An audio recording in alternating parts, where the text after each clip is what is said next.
I am also very much thankful to Shri Shashadhara Acharya, who could show the very basic language of the Indian Abhinatana. So this Abhinatana or Abhinaya, it is not acting, it is nothing, it is something very different. The very notion of Abhinatana or Abhinaya is basically different from the idea of acting. So he could show it, he could enlighten us with his very powerful performance. I express my deep gratitude to Shashadhara Acharya. I express my deep gratitude to you all.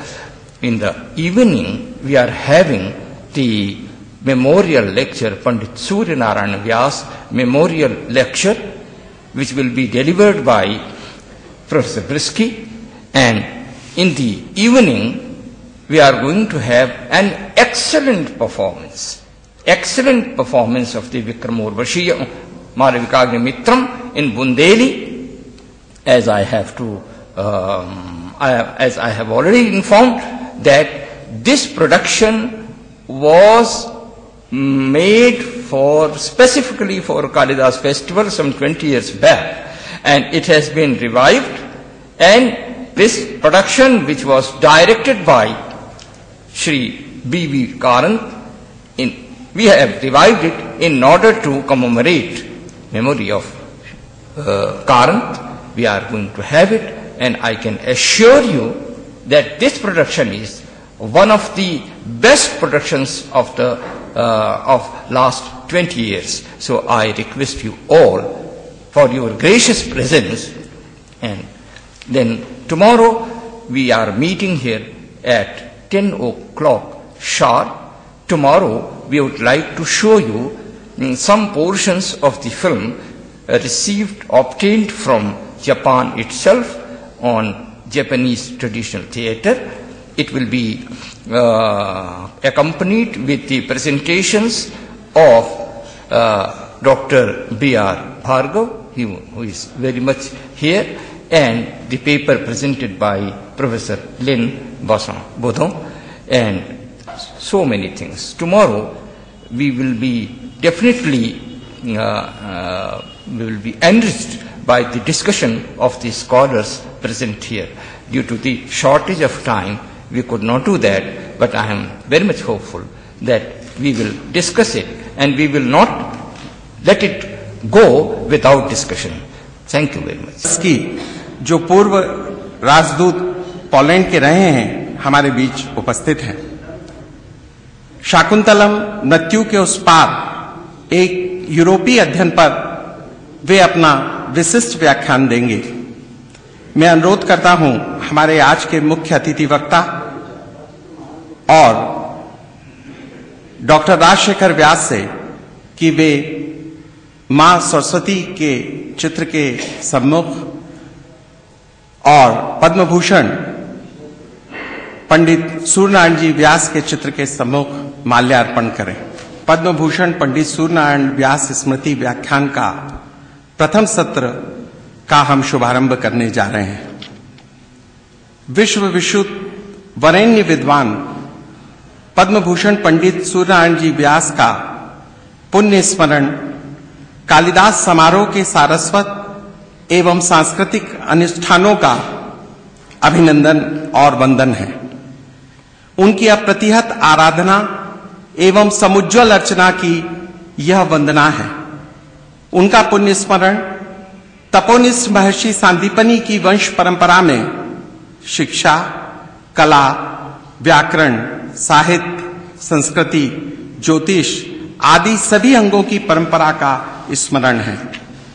Ujjaini के गौरवशाली अतीत को पुनर्प्रतिष्ठित करने के लिए उन्होंने अपने जीवन की हर सांस को इस नगरी के लिए, इस संस्कृति के लिए, इस नगर के गौरव को प्रतिष्ठित करने के लिए अर्पित किया है। विक्रम के शौर्य और महाकवि कालिदास की सौंदर्य कल्पना को युग की नई चेतना से संयोजित करने के लिए उन्होंने अपने जीवन को उत्सर्ग कर दिया। विक्रम विश्वविद्यालय, विक्रम कीर्ति मंदिर, कालिदास अकादमी सहित अनेक संस्थाएं उनके सपनों के साकार ज्योतिबिंब हैं। निसंदेह एक विचार जिसका जन्म उनके मस्तिष्क में हुआ और सिंहपुरी से जो बीज विचार का उन्होंने रोपित किया, आज अखिल भारतीय और अंतर्राष्ट्रीय स्तर पर अखिल भारतीय कालिदास समारोह की पहचान उसी का प्रतिबिंबित करती है।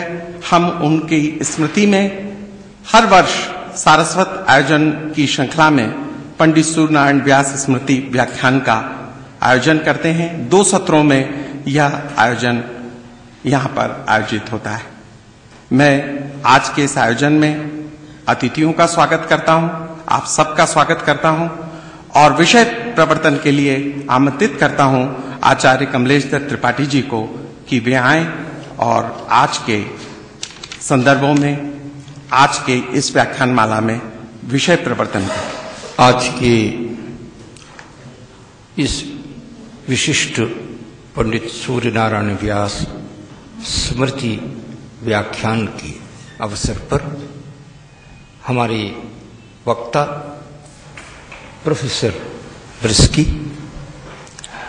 आचार्य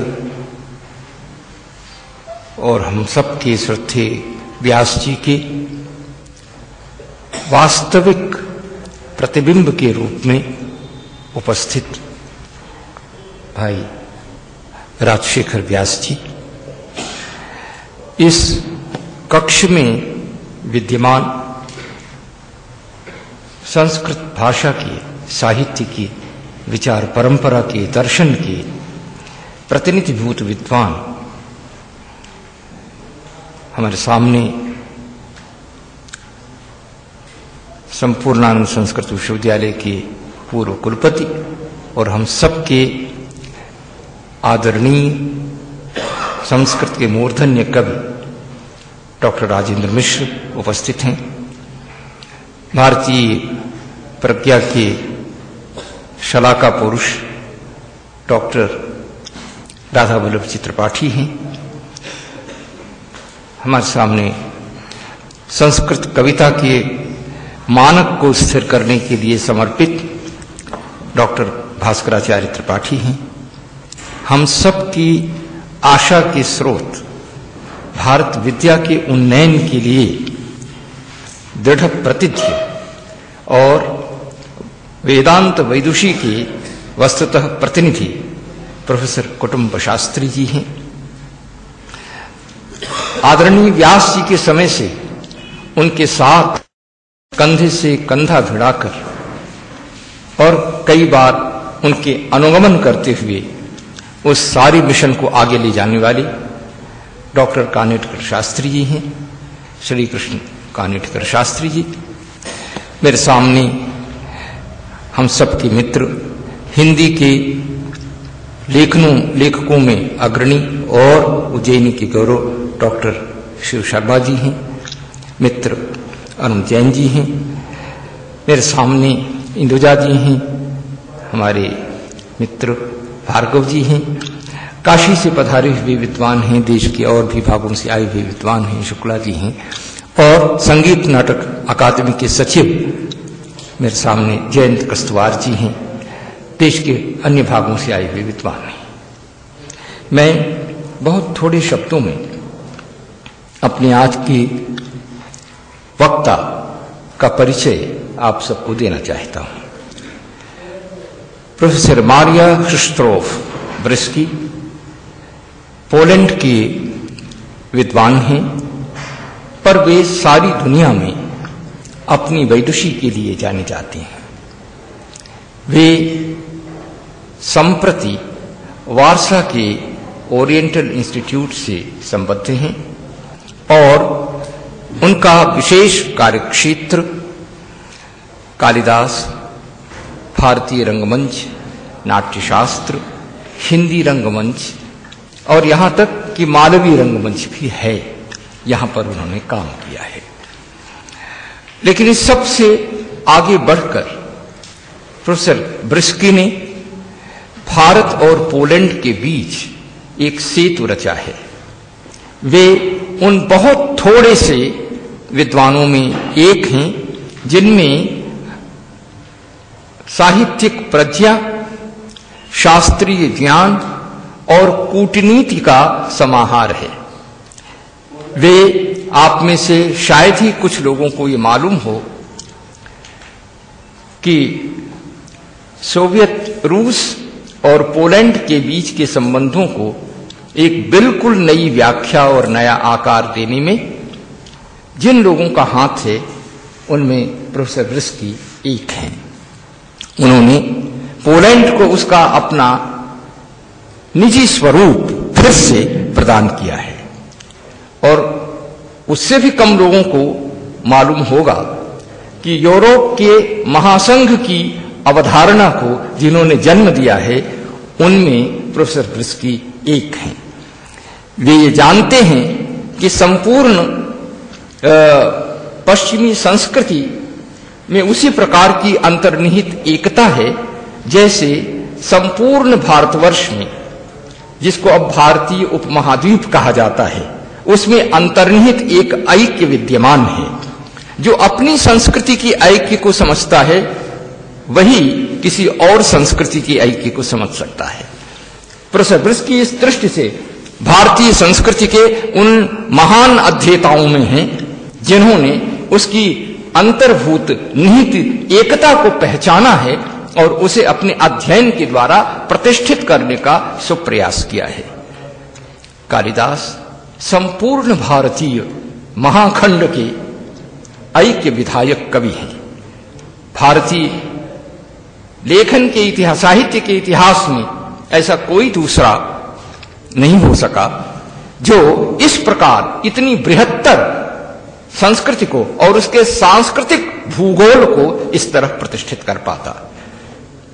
प्रोफेसर ब्रिस्की इस विषय के इसलिए अधिकारी विद्वान हैं, नाट्यशास्त्र के विद्वान हैं, वो कल उस पर बोलेंगे। मैं अपने पत्रकार बंधुओं से विशेष रूप से ये निवेदन करता हूं कि ऐसे विद्वान हमें बड़े भाग्य से कभी कभी मिला करते हैं। प्रोफेसर ब्रिस्की उसी प्रकार जिस प्रकार यूरोपीय भाषाओं के महान पंडित हैं वैसे ही संस्कृत के, हिंदी के और अन्यान्य भारतीय भाषाओं के भी पंडित हैं।